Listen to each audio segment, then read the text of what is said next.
Bonjour, nous vous invitons à la prochaine conférence du Festival des technologies vertes de la foire Écosphère. La conférence c'est une conférence qui va se donner en anglais. La version française, c'est Saisir le moment, véhicule à émission zéro du Canada. Alors, le conférencier, M. Mathieu Fortier, de la compagnie Accelerate.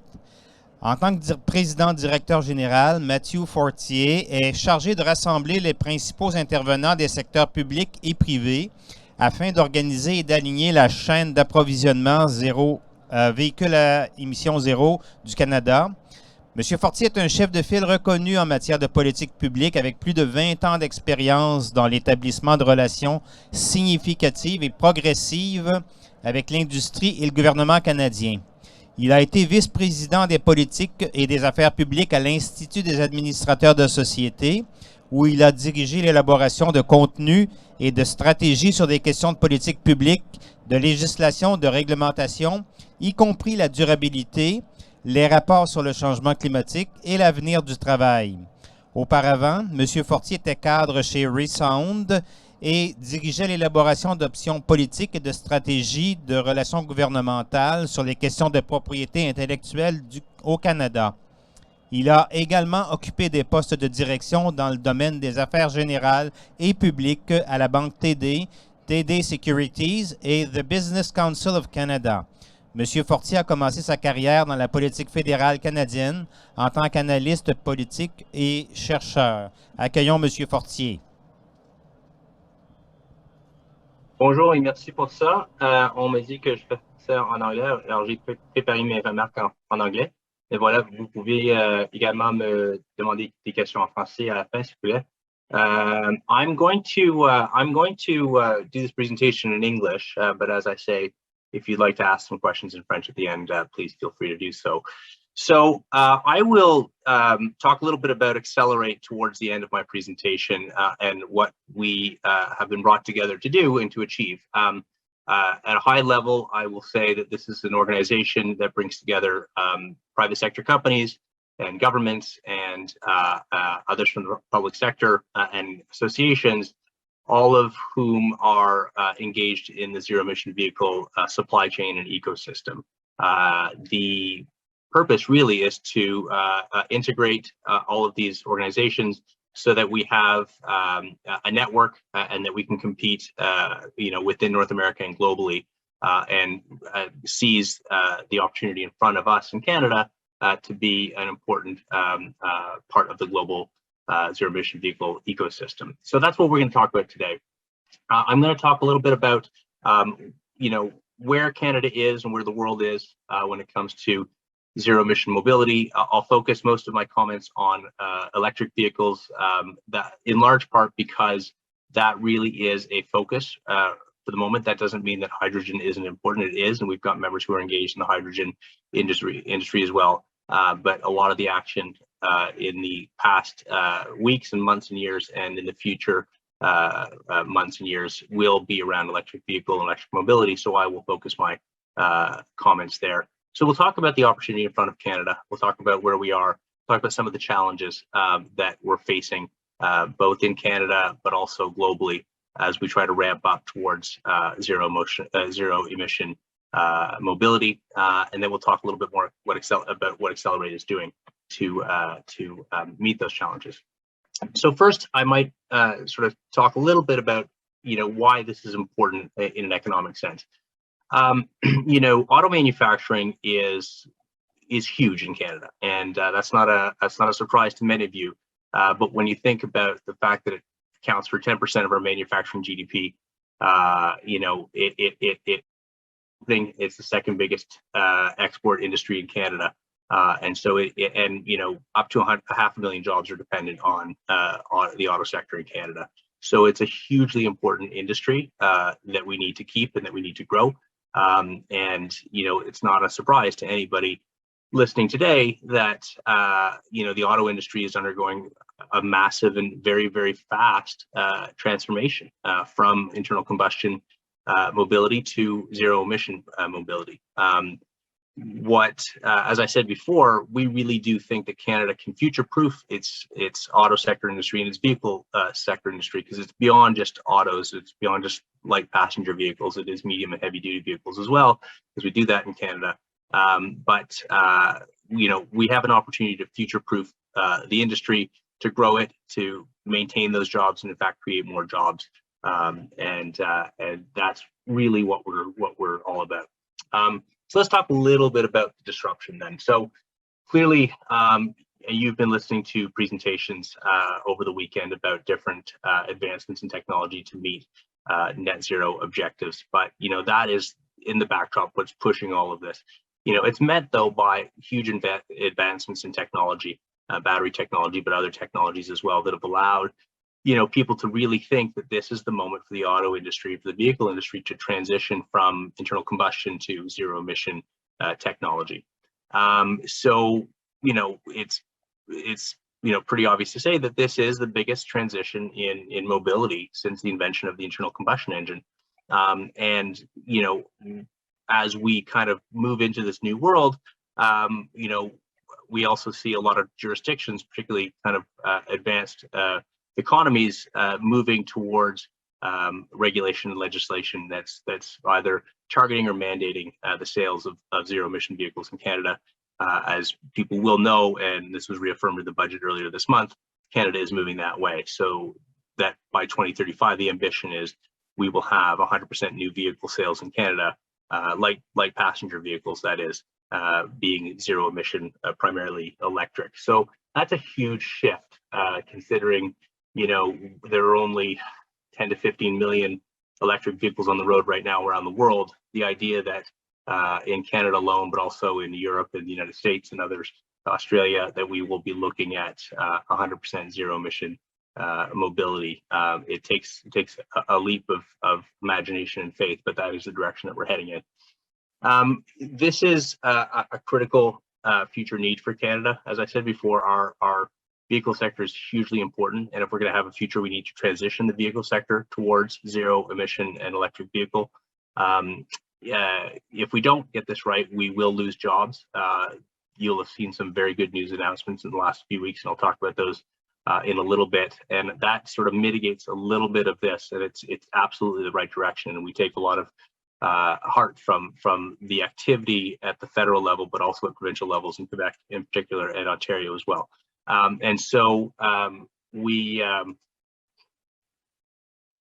Sorry, I just had to check the chat there.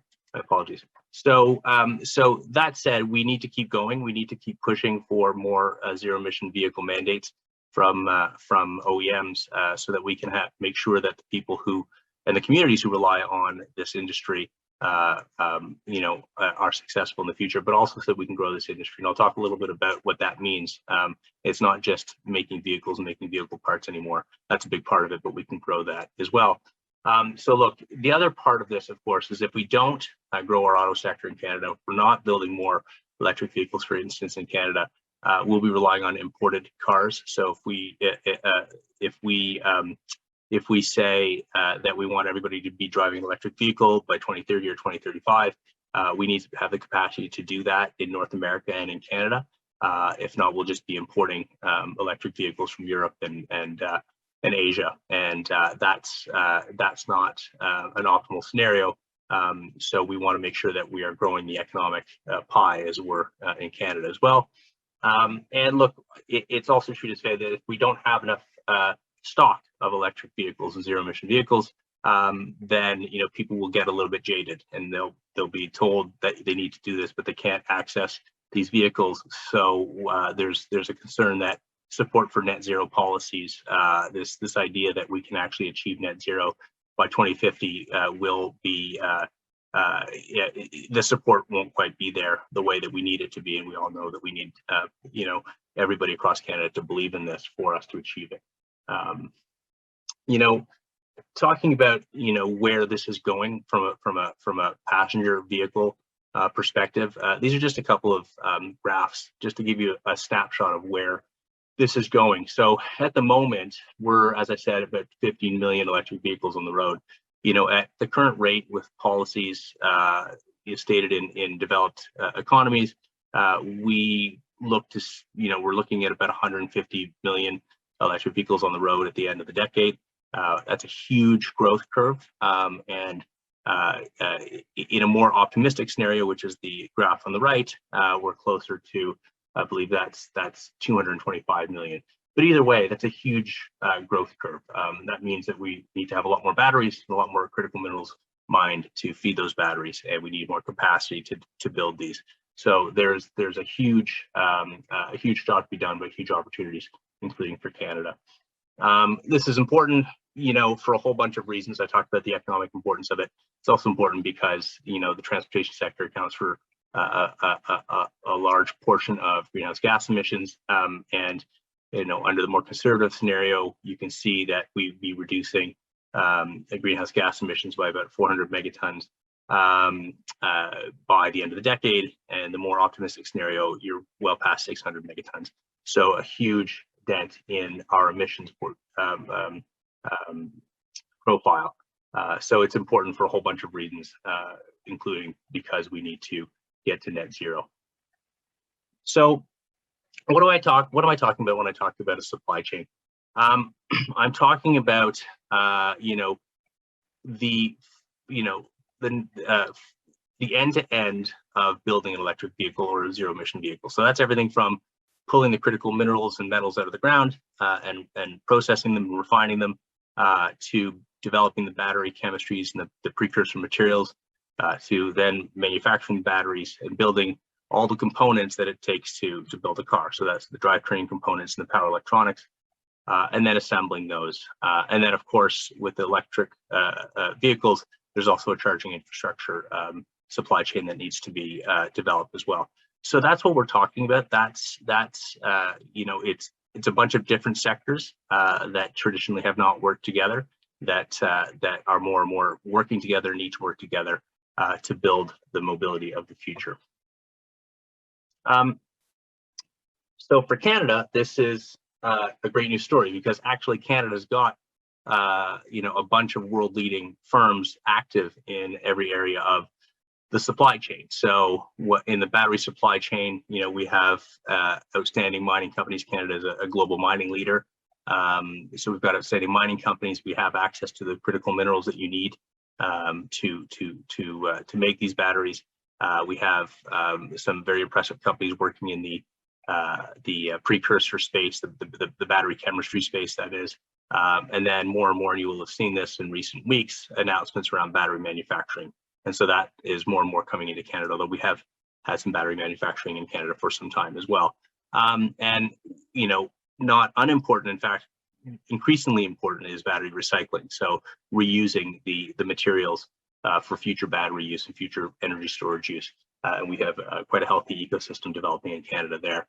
But beyond that, as people will know, we've got, important auto parts manufacturers that build the motors and transmissions and the electronics, as I said before, and increasingly software and AI companies that are developing solutions for what are really computers on wheels. And as we move forward into zero emission and electric mobility, that is going to be more and more the case. These are going to be much more sophisticated machines than we're even used to driving now, and so they require novel software solutions. And we have, as everybody knows, some really interesting hubs in Montreal, in Ottawa, and Waterloo, and Edmonton, and across the country developing software solutions. And you'll see the box in the middle there under vehicle assembly. This isn't just electric vehicle cars, right? This is garbage trucks, and it's buses, and it's heavy duty vehicles, heavy duty trucks rather. It's ski-doos and boats, and so recreational vehicles. So there's a huge market and huge opportunity here for Canada that many companies are taking advantage of. And then you'll see on the right, charging infrastructure and deployment, manufacturing and deployment. So that's a supply chain unto itself, but it's an incredibly important one that's integrated into the manufacturing of these vehicles as well. Because if you have electric vehicles, you need charging infrastructure, and we all know that. But it takes a lot of thinking through and a strategy to deploy that. And so we've got some really impressive Canadian firms that are working on that, not only in Canada, but across the continent. So I'll just focus a little bit more on Canada's advantage here. So I talked about the vehicle sector and the parts manufacturing sector, and you can see, you know, the OEMs, GM, Stellantis, Honda, Ford, and Toyota, and the sales targets that they've set for themselves for zero emission, and that is almost exclusively electric vehicle. So we know that they're building these things. If you watch television, every car commercial these days is about the newest electric model. So we know that OEMs are building these, that they are ramping up and they're changing their capacity to align with what the market is increasingly demanding. So that's great news, and we have those footprints in Canada, and we have the human capital expertise to build those in Canada as well, which is hugely important. We have the auto parts manufacturers, as I said, and they are adjusting their production and their supply chains to produce the equipment necessary for electrification, and that is ramping up and has been ramping up for some time, and will continue to do so. These are very complex supply chains, as you can imagine, but you know, there are two logos there, but there are many more tier 1, tier 2 manufacturers in Canada that supply global OEMs. But we also, you know, with New Flyer and Lion and Nova Bus and others, we've got, you know, heavier duty vehicle manufacturing in Canada. So it's not just the global OEMs that build cars, although those OEMs build heavier duty equipment as well. But we have specialized Canadian heavy duty vehicle manufacturing in Canada. Importantly, we have also a clean renewable electricity grid. So that, you know, it differs across the country. Some regions are cleaner than others, but 80% of our electricity is clean. So that means that when you go and charge your electric vehicle, you're not contributing to greenhouse gas emissions by and large, which is great. But it also means to global investors that Canada is a good place to park your money and to invest in, because you know that we've got an ESG advantage, and more global investors are looking for that. The beaver and the goose in the middle there, that is meant to denote peace, order, and good government. So what I mean by that is Canada is a country that respects the rule of law. It's a country that has got clear regulation and legislation, and there's a predictability here. So again, investors, you know, really appreciate that, and that's a competitive advantage that more and more we need to be focused on. And finally, the map of North America there, that's meant to signal that we've got a proximity to, you know, a gigantic market to the south, and that's nothing new. That's really economically what Canada's, you know, founded on. But you know, we can leverage that. We will continue to leverage that in what is essentially and has been for the last 60 years a continental vehicle sector. So we've got a huge advantage there. The other advantage, and I touched on this a little bit, is our critical mineral advantage. We have got access to pretty much all the critical minerals you need to feed battery electric vehicles, and that's the batteries, absolutely, but it's also the rare earth. It's also the lightweight alloys and the magnets and motors that rely on rare earth minerals that we have access to in Canada. So we've got a huge advantage. In fact, I think Canada is the only country in the Western Hemisphere that has all of these minerals. So the job now is to access them. And so you'll see there are a whole bunch of lines. The green dots are active mines. You won't see the word lithium associated with any of those green dots yet. And so there are some projects in the works to develop those mines, but it takes some time. So Canada has got a job to do to access these minerals, and we'll talk about a critical mineral strategy in a little bit. An announcement that the federal government has made, and a huge investment, which is great news. And so we are in a really blessed position in Canada. We've got the critical minerals to align with, you know, our vehicle sector, and we've got a lot of great battery research being done too. So I think the message here is we have everything that it takes to compete, and now some work has to be done to figure out how we're going to compete. I want to talk a little bit about some recent developments that people will have seen in the news. You know, some really great announcements that I would be loath to not mention. So, these are global investments from companies like Stellantis and LG and BASF that really put Canada on the map. I just want to move and GM POSCO I should mention. So what this really means is that these global companies see Canada as a place to do business, as a place to set up either battery manufacturing or battery precursor plants. So there are a whole bunch of reasons. A big reason, I think, is a federal and a provincial strategy that has attracted these investments. And I think that this is a really good anchor for Canada. Honda, you'll see, has committed to building the Honda CR-V, the electric CR-V in Ontario, which is a great mandate to attract. And then the British Volt and Strongvolt logos you see there, these are companies, members of Accelerate that are ramping up to build to manufacture electric vehicle batteries in Canada as well. So all this to say that people are waking up to what Canada can deliver here, and these are really great developments. To leverage off of that, I mentioned the budget of earlier this month. There's been a lot of investment into the electric vehicle and the zero emission vehicle space. And that's everything from expanding rebates for consumers to buy electric vehicles to align with the objective of 100% by 2035. But it also investments in a critical mineral strategy. In fact, the headline there underplays it as $3.8 billion that's been invested into a strategy to, as I say, access these critical minerals, to figure out where does Canada have its greatest advantage, to build, to get the minerals and process them, and then feed the battery supply chain that is going to be so necessary. And people will also be tracking, what's going on around the world that's slowing down this market a little bit. So we need to get as much capacity online as possible, and Canada has an important role to play there. So what have others done around the world? I've talked a little bit about what Canada has been doing, and there's a lot more work to do, and I'll speak to that in a second. Well, other jurisdictions have figured this out. I mean, they've been working on this for a number of years. There's a European Battery Alliance. There's an Australian battery strategy. All of those countries in Europe that have invested billions and billions of dollars to ensure that they're part of a global system and that they can attract foreign direct investment from global OEMs, for example, or global companies that are building batteries. We don't even mention China and South Korea here.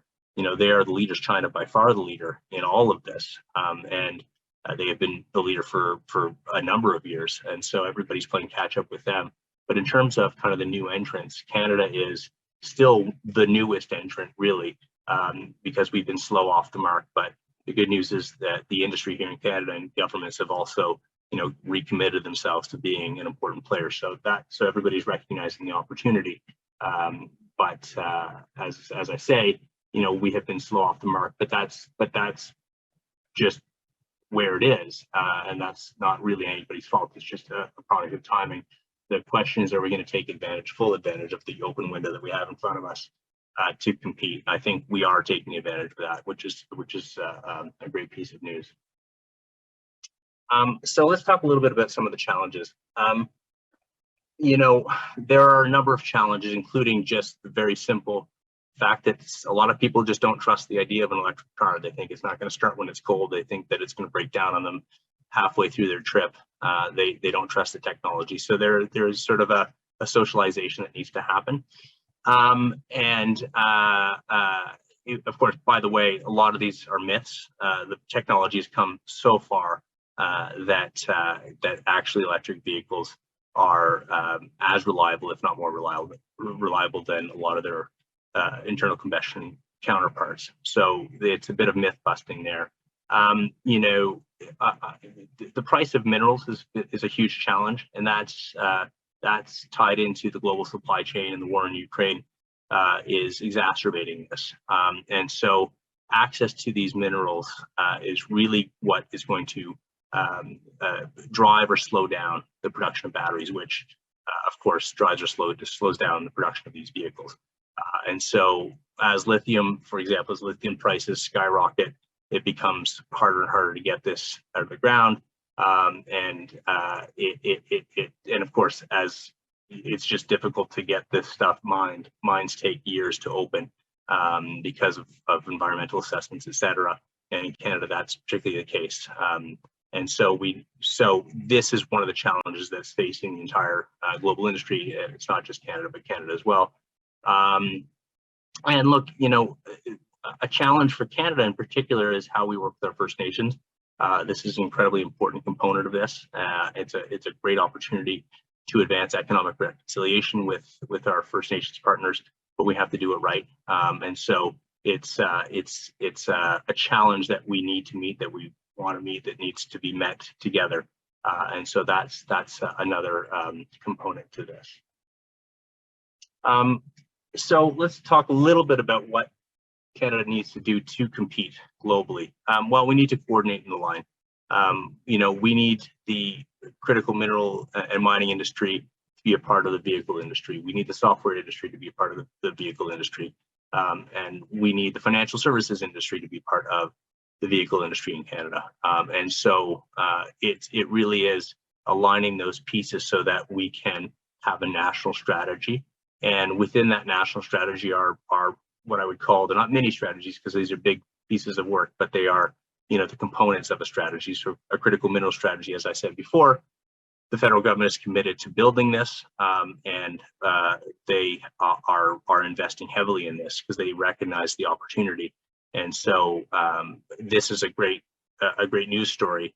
But part of that critical mineral strategy has got to be, identifying what Canada has, what we can get out of the ground and process, and how it feeds into downstream users of those minerals and metals. And so that's a big piece of work, and it's going to take some time. We need a battery strategy. We've been, very impressed by the fact that, we're getting these investments from abroad to create battery chemistries and manufacture batteries in Canada. So what more can be done? How are those batteries going to be integrated with Canadian critical minerals and chemistries? So there's some work to be done on a battery strategy and then manufacturing strategy as well. So, how many vehicles do we want to produce in Canada? How much of our of our Canadian GDP is going to be attributable to manufacturing parts and vehicles? So we need to figure that out as well. And then we need to figure out the investment side of this. This is going to take, hundreds of billions of dollars over time. And that's public investment, absolutely, but it's also private investment. How do we get financial services and venture capital engaged in this in a more serious way over time? And so that's going to be a huge amount of work. There are great opportunities, but there are risks associated with this as well. And so how do we figure out how to de-risk this to some extent for investors so that we can access that capital?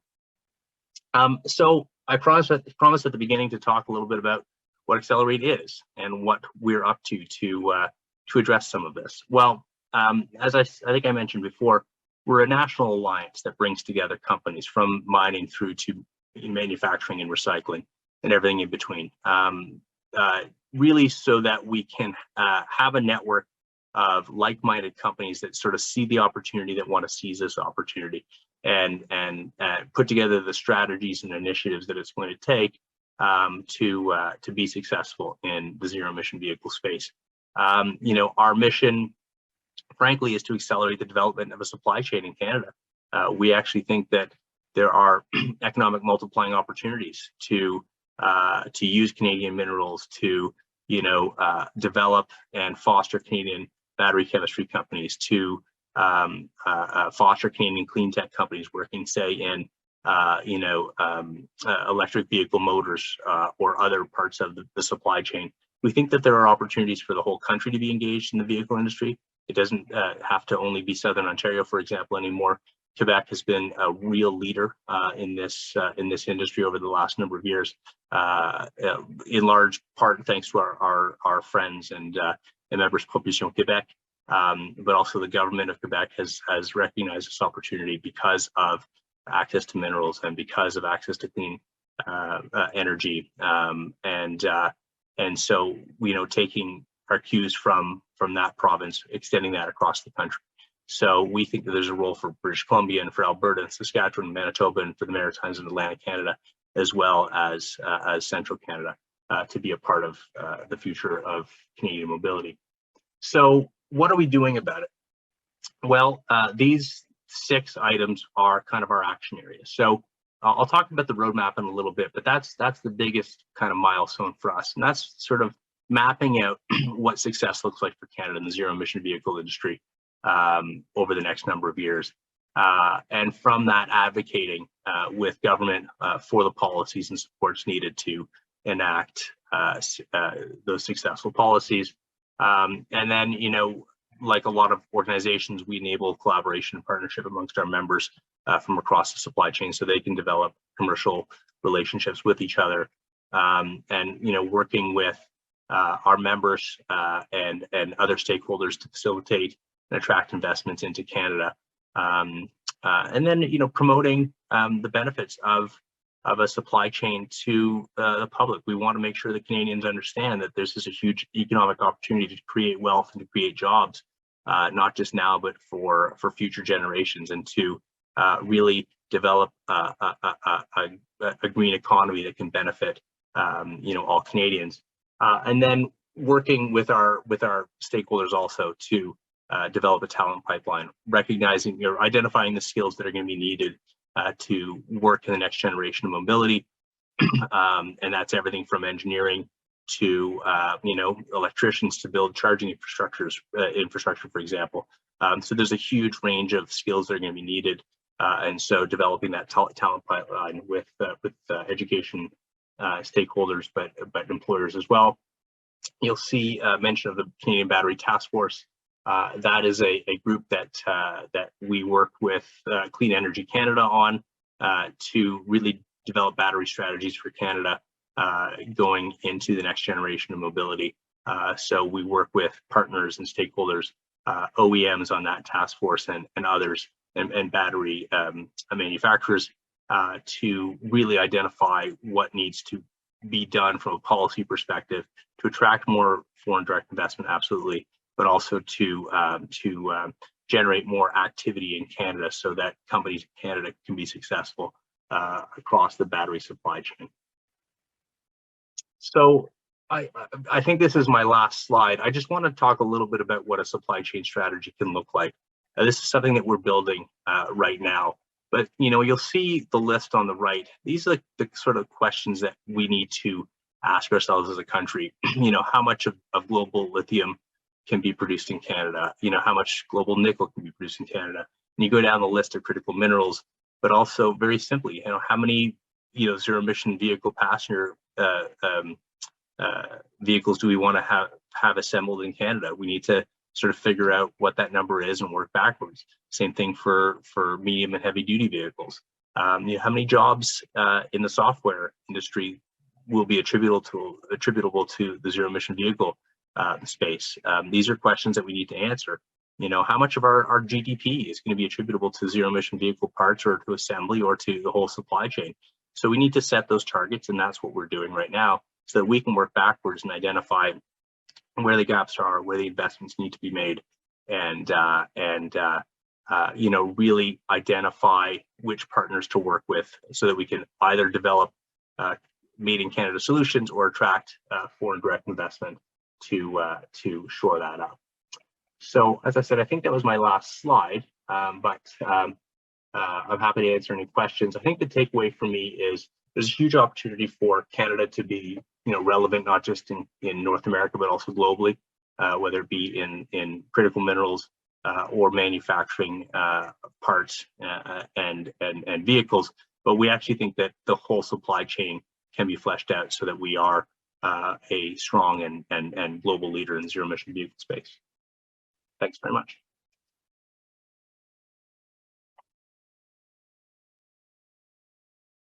Okay. So I'm happy if anybody's got questions. I'm not sure if this is through the chat or if this is live, but we don't have any question on the chat or from people in the onlooking. So I thank you very much. That was a very interesting conference, and many cues that we have. Lots of things to think about and lots of things to work. So, well, good luck, and thank you very much. It was, again, very interesting. Thanks. Thank you very much. Merci beaucoup. Bonne journée. Merci. Bye-bye.